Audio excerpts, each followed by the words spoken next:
আমাদের সাথে আমার ভীষণ পছন্দের এবং ভীষণ ভালোবাসার কিছু জিনিস শেয়ার করব। আমার অনেক পছন্দের এবং ভালোবাসার জিনিস হলো আমার এই গল্পের বইগুলো।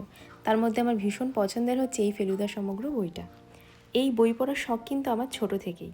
তারপর যত বড় হতে থাকলাম বইয়ের প্রতি ভালোবাসা ততই বাড়তে থাকলো।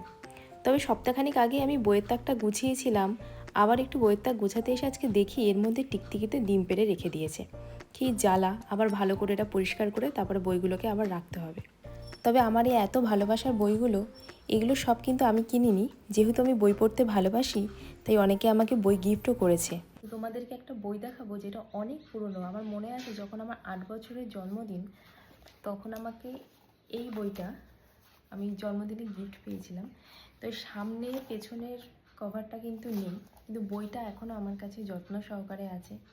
তো আমার মতন তোমাদেরও যদি কারোর গল্পের বই পড়ার নেশা থাকে বা গল্পের বইয়ের প্রতি যদি এত ভালোবাসা থাকে, তো কমেন্টসে কিন্তু অবশ্যই জানিও।